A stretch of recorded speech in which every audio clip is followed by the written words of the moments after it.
2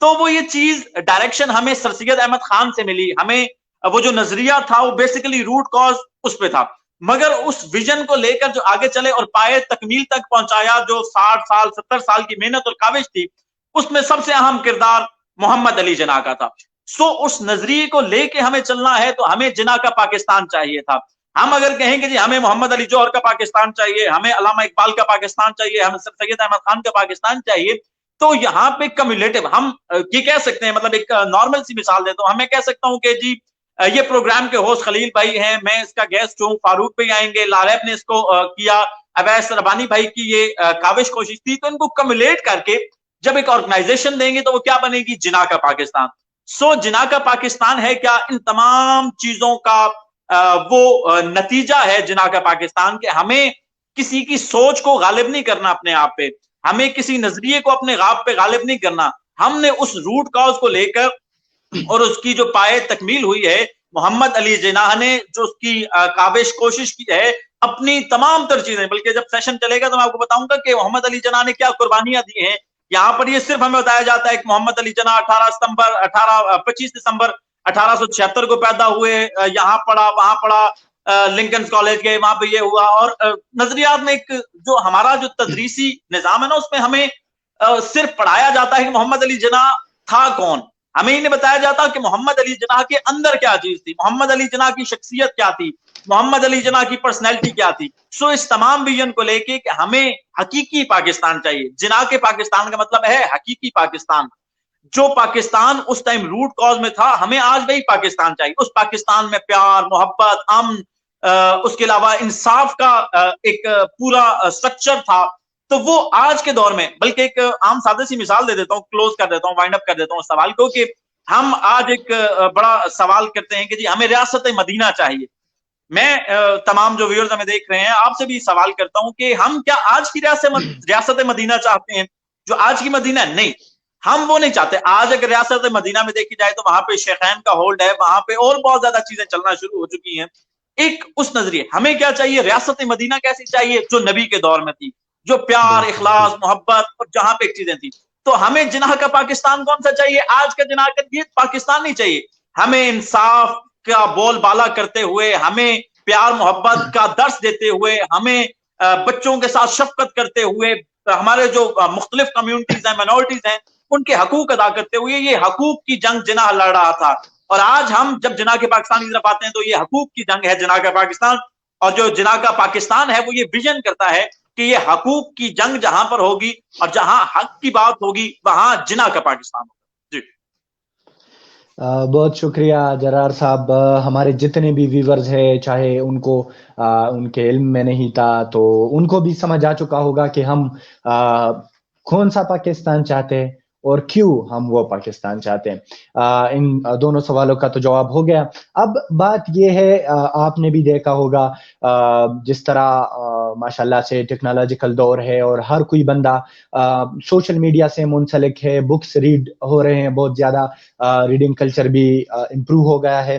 تو ہم زیادہ تر دیکھ رہے ہیں, جس طرح آپ نے کہا کہ قائد اعظم کی شارٹ سی جو وہ بایوگرافی دی گئی ہوتی ہے, کس طرح وہ ان کی برتھ ہو گئی پھر باہر چلے گئے, زیادہ لوگوں کو ان کی جو ویژن ہے ان کے بارے میں علم نہیں ہوتا. میں پڑھ رہا تھا ہمارے کیپی کے جو ٹیکسٹ بکس ہے, ان میں قائد اعظم کی ایک کانسٹیٹیوئنٹ اسمبلی کو جو اسپیچ لکھی گئی تھی, تو مختصراً سی بات جو قائد اعظم کی ویژن کے بارے میں بتایا گیا تھا.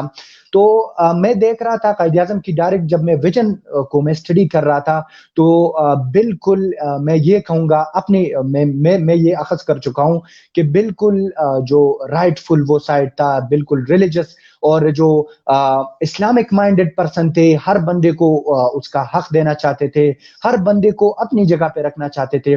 تو اس وقت اور آج بھی یہ تصور ہے کہ جو بندہ فزیکلی یعنی لک سے پرسنالٹی اورینٹڈ, ہم اگر دیکھیں قائد اعظم محمد علی جناح پرسنالٹی اورینٹڈ کس طرح تھے اور ویژن اورینٹڈ, ان کی جو ویژن تھی, ان کی جو آئیڈیالوجی تھی وہ کیسی تھی. تو پرسنالٹی اور ویژن ان کے اگر ہم دیکھیں تو بالکل مختلف نظر آ رہے ہیں. تو آیا آپ اور ہم